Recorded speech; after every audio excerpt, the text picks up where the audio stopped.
Hey guys, welcome back to Vertical Momentum. I'm your host, Richard Kaufman, also known as the Comeback Coach. Guys, if you want to learn how to become financially independent, this is the episode for you.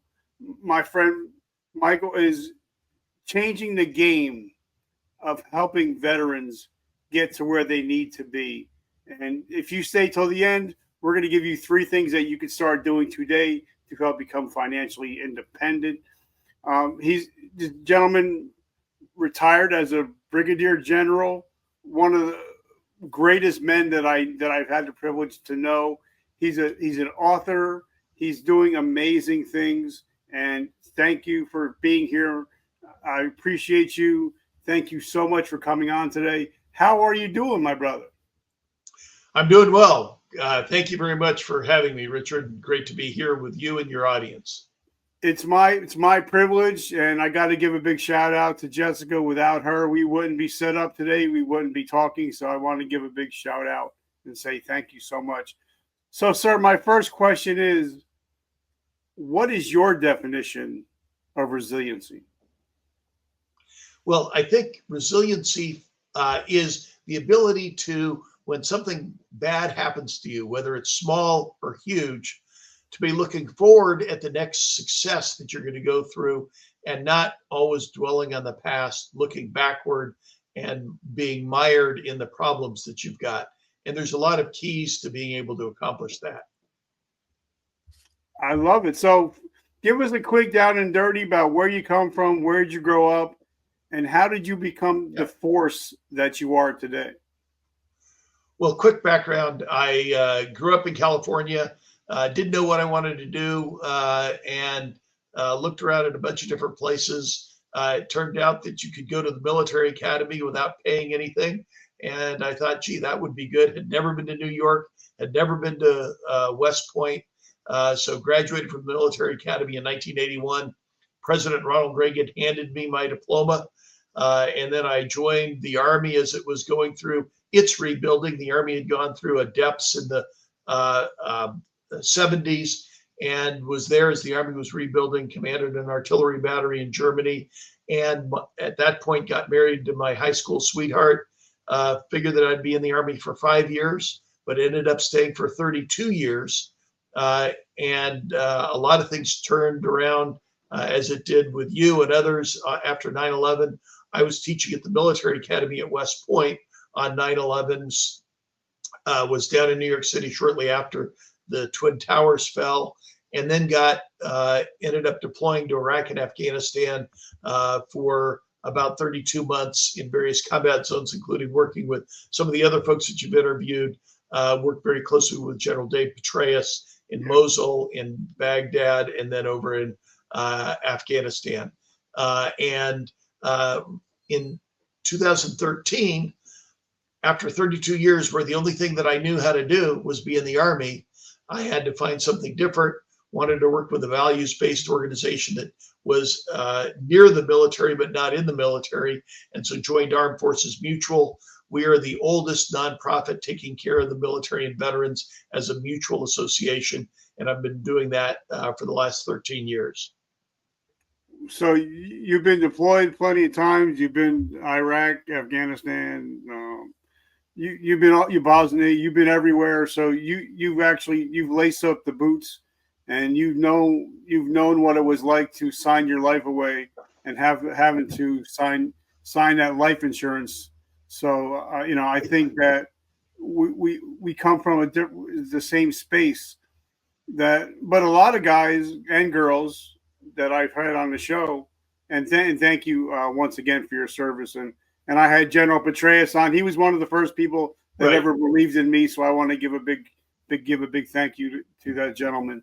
But a lot of us men and women, when we get out, we don't do 20 years. We don't do 30 years. We get out and we're broke, we're busted, and we're disgusted. And I think that's what we need to talk about today is, it's rare for a person to finish with, 20 or 30 years. I think people that get out with 4 years or 8 years is more the norm than the exception. Do you agree?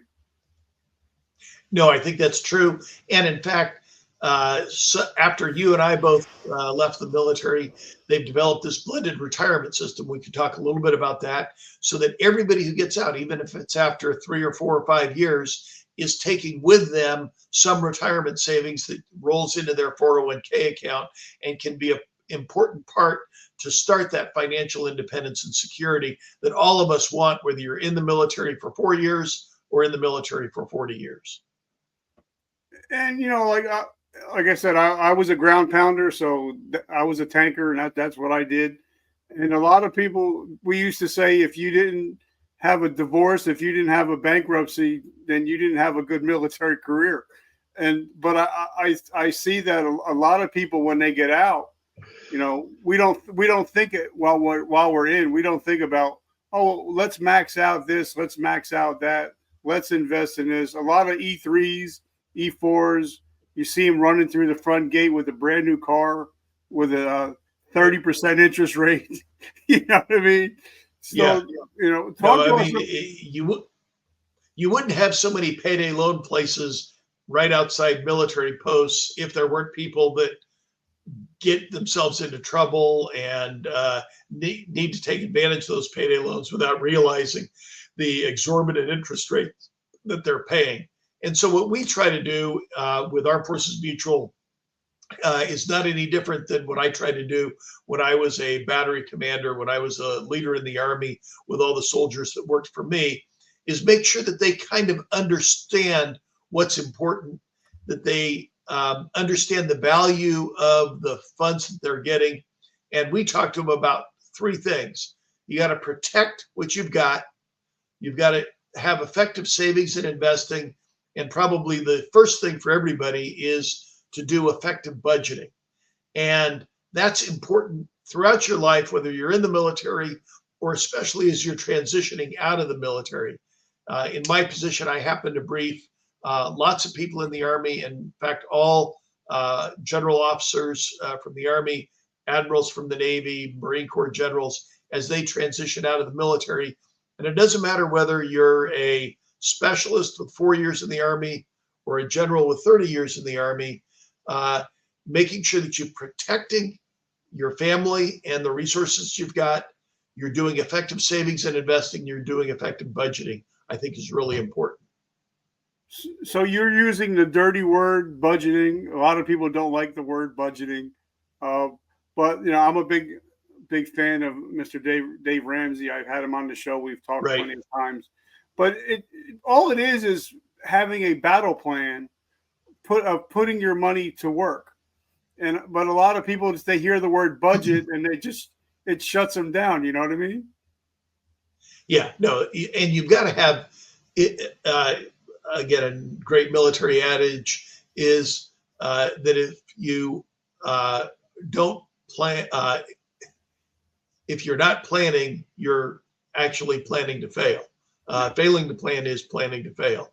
And so with your budget, you are going to be spending money, and that makes sense. And you know that you're going to have expenses in the future. Being able to plot that out is actually very important. I think for service members today, frankly, the compensation for young soldiers, young Marines, sailors, is actually pretty good. Congress is doing well. Last year, there was a 15% increase for the most junior enlisted soldiers. They should be able to live within those means. And there are lots of tools, going to Armed Forces Mutual, going to our website, militaryonesource.com. The Army Community Services or the equivalent and other services are able to do budgeting. There is very few circumstances where you cannot live within the budget that you have. And tailoring your wants to be kind of short of what your consistent with what your budget is actually critically important and can set you up for the future. And I agree. I also believe, like this year, I think it's the end of this month. There's going to be a 2.5% cost of living increase. So even if a person, says I can't afford anymore, well, you're just getting a bump So even if you just took that 2.5% that you're going to get that you didn't have before and start scrolling a little bit away, I think that would help instead of like having to put out one big chunk because that's money you didn't have before. Right? Right. Think about, where you are in the military. Let me contrast somebody in the military with somebody who, like you as a podcaster. Somebody in the military is going to get a paycheck every single month, no matter what, no matter how hard they work, no matter how little they work, short of getting an Article 15 where your money gets taken away, you're going to get that money. And after 2 years, you're going to automatically get a raise in addition to cost of living allowance. When you get a promotion, you're going to automatically get a raise. And so that from private E1 that starts out to a specialist at the end of 4 years, or even a sergeant, if you get promoted quickly, you're going to get very substantial promotions so that your pay at 4 or 5 years is almost double the pay that you had as you came in. If all you did was save half of that pay increase and spend the other half to increase your standard of living, you would be saving more than the average American. And at the end, if you kept that for a whole military career, you would have literally close to or over $1 million, depending on what pay grade you're in. And that's just an important part of both compound interest, the discipline of savings, and being able to constrain what you want tied to the budget that is available to you. And as you see, I'm writing stuff down because I do have a traumatic brain injury. So if I don't write it down, I'm going to forget. But I wrote in big letters, compound interest. And a lot of people don't realize the magic of compound interest. So can you talk a little bit about that? Absolutely. And let me use the example of anybody who's in the military right now. They're part of the blended retirement system. So anybody, once you're in the military, will get an automatic 1% of your pay is paid in for free to you. If you save 5% of your money, the military is going to match that so that they end up saving 5%. So that literally is free money that goes in, 5% from you, 5% from the government. So 10% of whatever you're earning, and we'll make it real easy. Let's say you're earning $1,000 a month. $100 a month is going to go in there. That goes into what's known as the thrift savings plan, which is actually a very good mutual fund managed by the federal government. They've got a thrift savings board, has very, very small costs, literally pennies on the dollar compared with other much more expensive mutual funds. And you should have that invested in a relatively aggressive fund. There's a lot of different funds. The G fund is very, very conservative, just in government bonds. Well, shoot, if you're a 20-year-old and you're trying to think about retirement, that's 35, 40, 45 years from now. You can be in a relatively more aggressive fund so that you take advantage of all the stock earnings. The average return for stocks over a longer period of time is upwards 6, 7, 8%. If that $100 that you put away this month gets 8% this year, and then 8% next year, 8% the following year, 8% the following year, you'll double your money in only a number of 6 or 7 years, and double it again in another 6 years. And so that all of that money that you've saved will continue to compound. That's the concept of compound interest. What it's attributed to Albert Einstein, he described that as the eighth wonder of the world, because it really is how successful people do well going forward. And I agree. But also, let's talk about, because when I talk to young people, especially if they're in military, whether they're military or not, I start talking to them about insurance, even at a very young age, because a lot of people that I know that are millionaires or billionaires, a lot of them are heavily invested in insurance, and that's one of their main vehicles for financial freedom as they got older. So let's talk about that when you're talking to an 18 or 19-year-old and you're talking about insurance. Yeah, no, it's a challenge especially for those people that are in the military or recently got out of the military. Like I said, one of the principles is budgeting. We've talked about savings and investing as I just went through the TSP example. The third example is the third leg of the stool, so to speak, is protecting what you've got.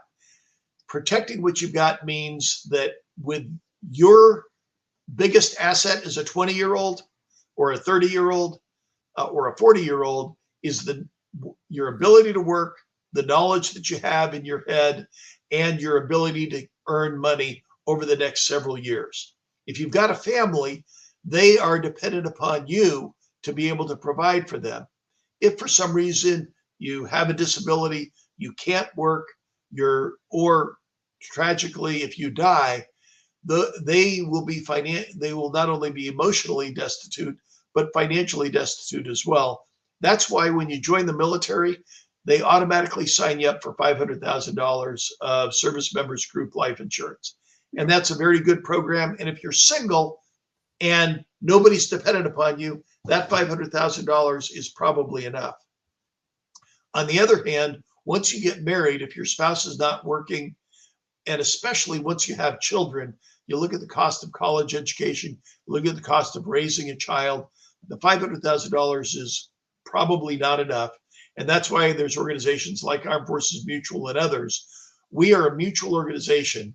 It's a nonprofit that's been around since 1879, taking care of service members, where it's service members helping other service members. You can't contribute to us. We're not a charity in that regard. But what it is, it's service members providing insurance for other service members as a mutual association. And so you can go to armedforcesmutual.com and get the same kind of $500,000 of insurance that you have in the military as a supplement if you're married and have children, or especially when you leave the service, you lose SGLI when you leave the service, and you have to have some kind of insurance to be able to take care of your family. That's where a lot of people turn to Armed Forces Mutual, because it's essentially the same price and even better value because it sticks with you after you leave the service. And one of the things that we find is really important that our members appreciate is it includes survivor assistance services.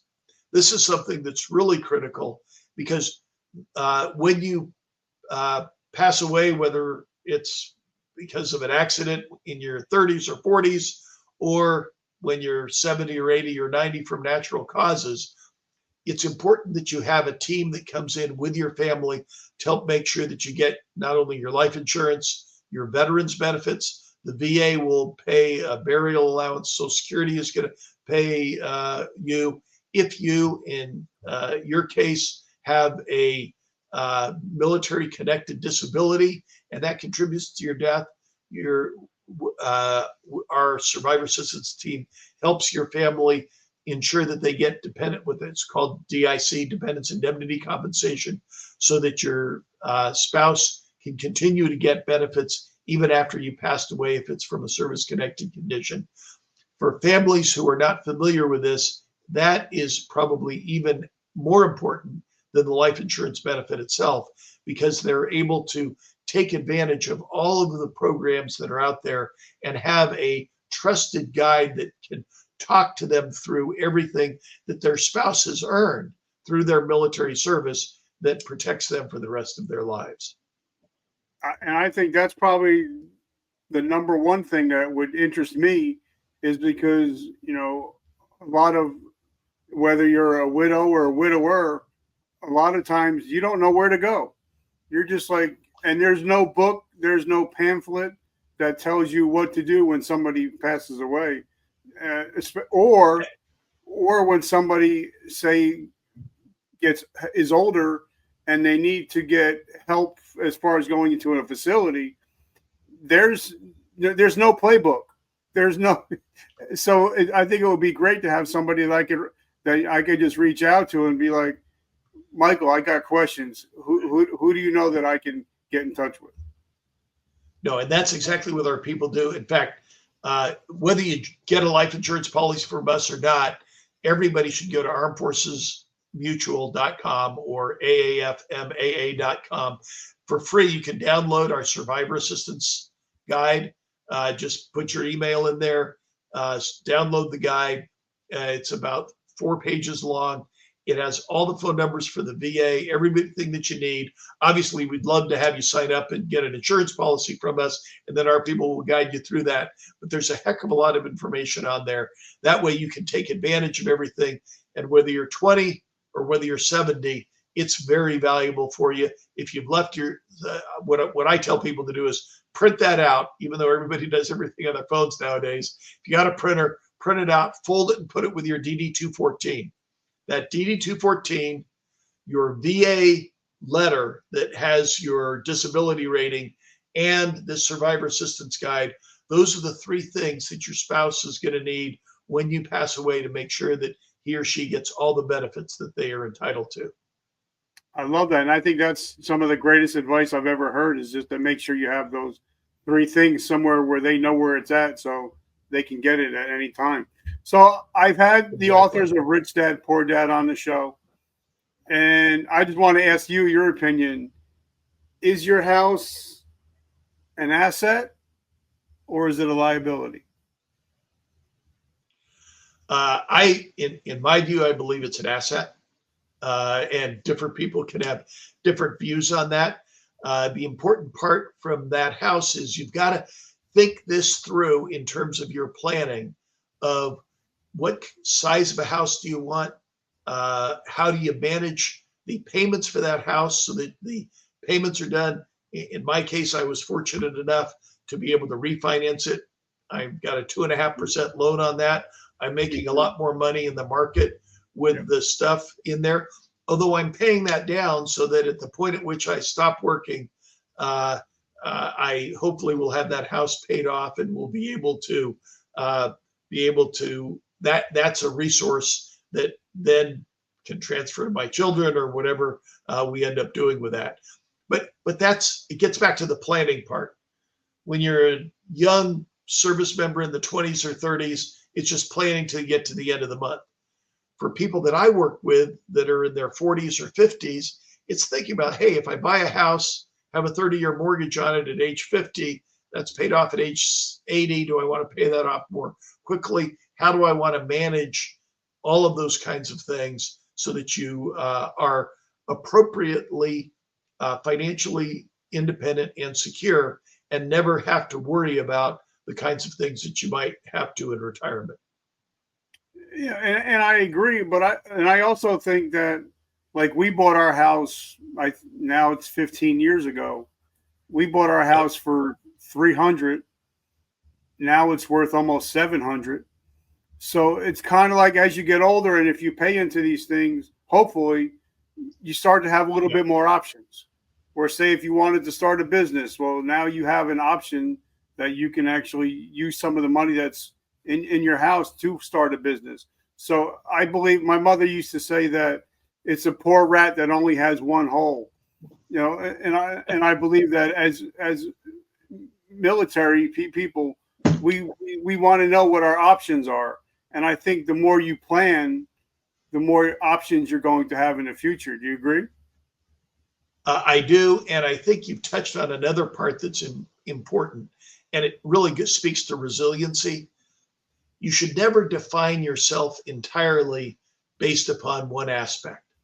In other words, you can be a great soldier, but if you fail as a soldier, that does not crush your life. You should not be so externally focused that if you don't get this promotion or that promotion, that's going to harm it. You've got your family, you've got your church, you've got your community. It may be the softball league that you're on. It may be the golf thing that you're doing. It may be the men's group that you're with.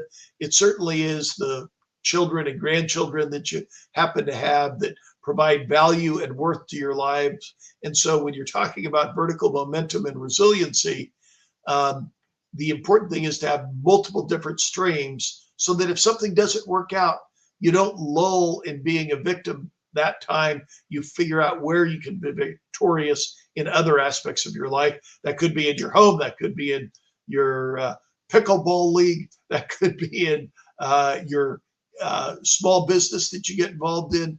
It could be in mentoring others. All of those things can give you worth and value to help you continue to look forward, even when all of us face the inevitable adversity that is just part of life.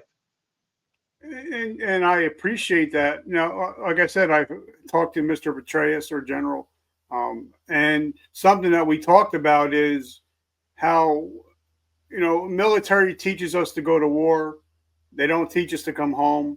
But things are slowly starting to get better, as I see over the years. But, a lot of people like myself, after, 23 years, once I hung up the uniform, who am I? Who is Richard? A lot of us, we get hung up in the thing. We get hung up, like you said, we get hung up in what we do, and it's not who we are. So what do you say to these young soldiers that are going to get out of the military? Because they've got a lot of people getting out of the military every single day. Right. And they're gonna have to reinvent and reimagine their life. So what kind of advice do you give to those soldiers? Yeah, the important thing is you put a lot of effort into being in the military. You don't realize all of the skills and all of the talents that you have, that you have acquired, that you don't even recognize while you're in the military, that are of value when you leave the military. All of the people skills, all the leadership skills, all of the planning skills, all of the risk management and risk mitigation that is just built into you as a leader in the military, whether it's as a very young sergeant or as a more senior officer. Those things are things that in the workforce, you can't import that. When I work with all of the flag officers that are leaving the military, what they understand when they join civilian firms, you can learn about sales and management. You can learn about AI. You can learn about educational things. You can learn various aspects of accounting and skill yourself up in those things. The thing that most civilian employers are looking for is those kinds of people skills, leadership skills, communication skills, and dedication to getting a mission accomplished and solving problems. That's really what the military does. Whether you're a tanker or an infantryman or military intelligence or logistics, they're not hiring you for those specific skills that you did while you were in the military. They're hiring for those innate concepts that you have developed and practiced over a lifetime. So what I recommend to people is first network with others in the military and outside the military. Talk to the people that you know from all kinds of different environments.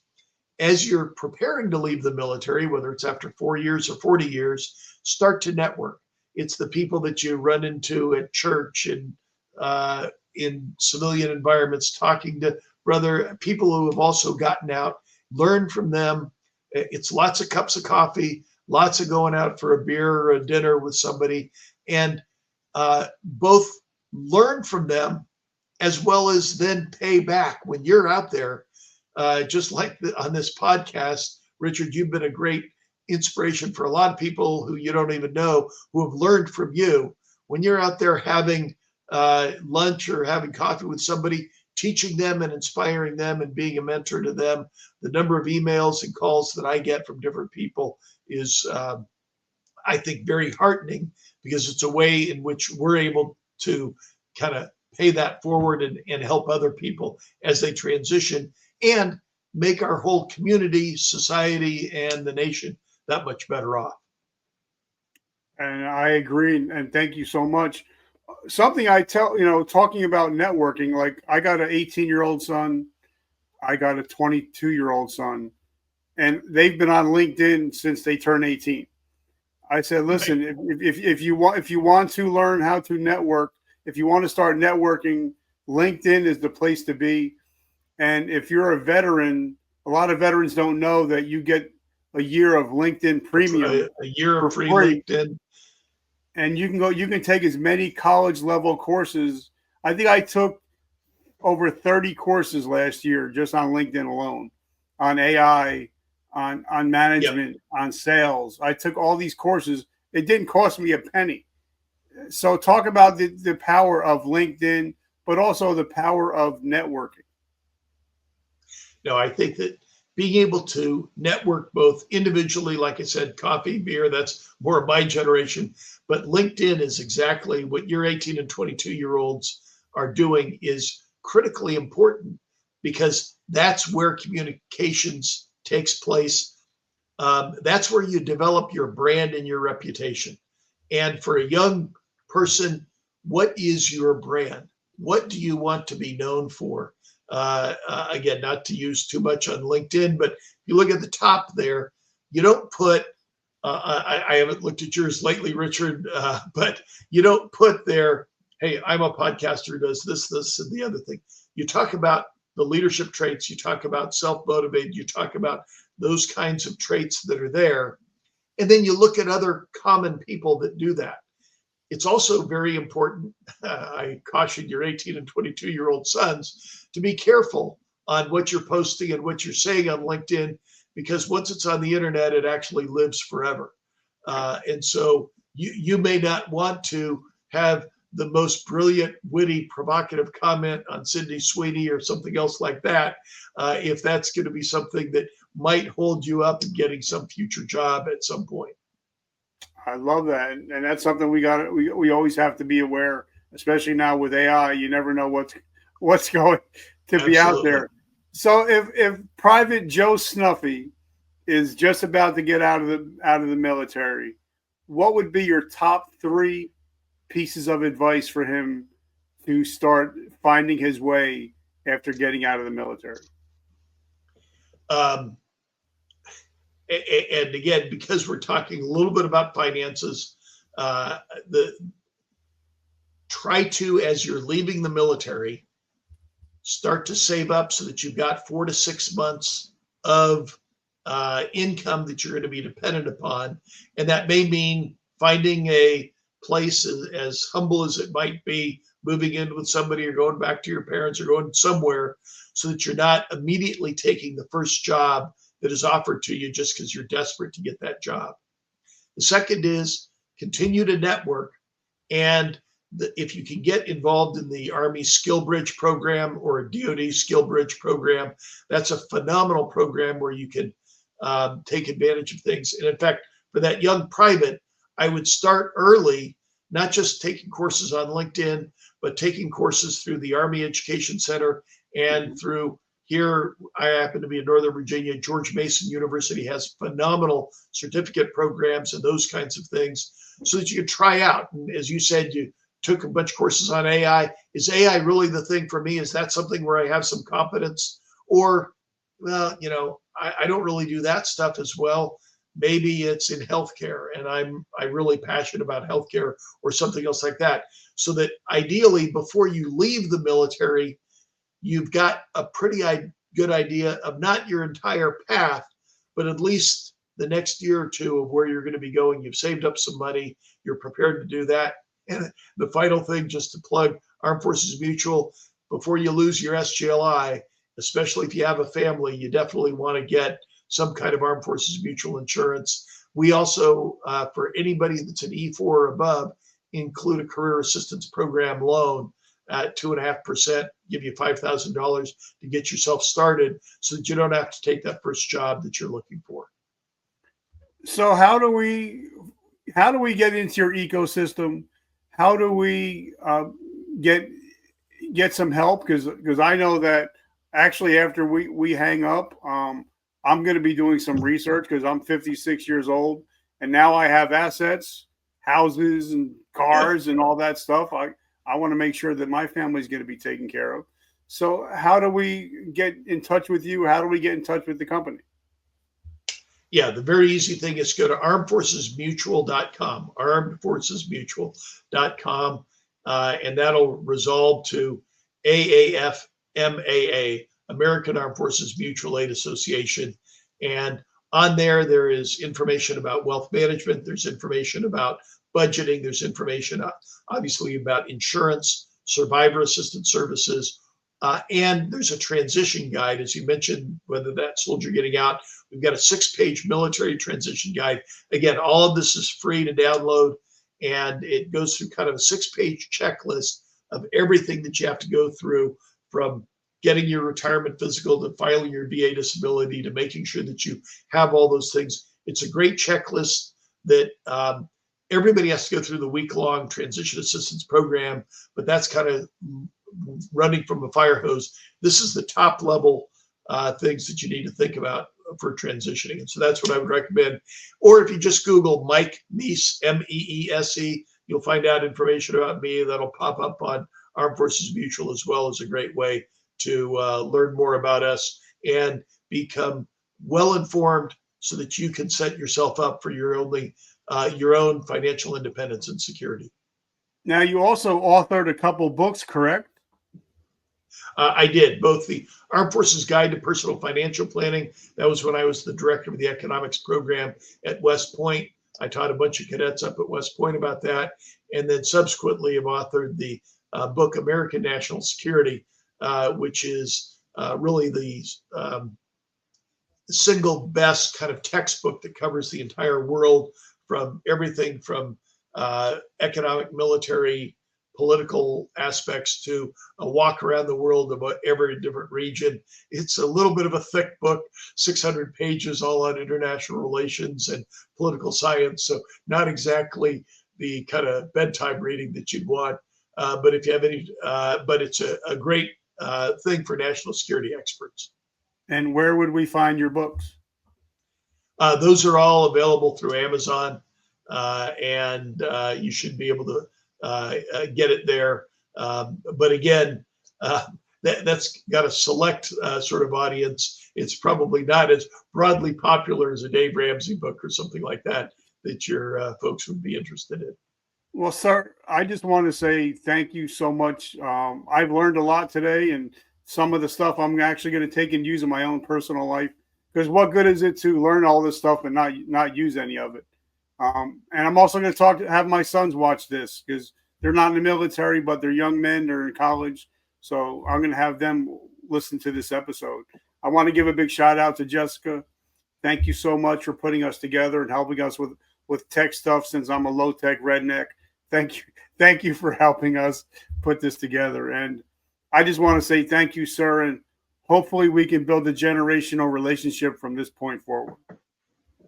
Absolutely, Richard. I really appreciate it. And thanks for all that you're doing, reaching out and getting the word out to the military veterans and everybody out there in the community. I think if we all continue to work together, it'll continue to help all of us progress and the whole nation move forward. I love it. And guys, as you know, every day I end my show, and like you talked about, every morning we wake up, we can be a victim or we can be a victor. And if you're a listener of this show, you're no longer a victim of your past. You're a victor of your present and your future. Thank you guys for always showing up. I love you guys. And remember, vertical momentum, the only way to go is up. I love you guys. Michael, my friend, have an awesome week. Keep kicking butt. Thanks, Richard. Have a great day. Bye-bye.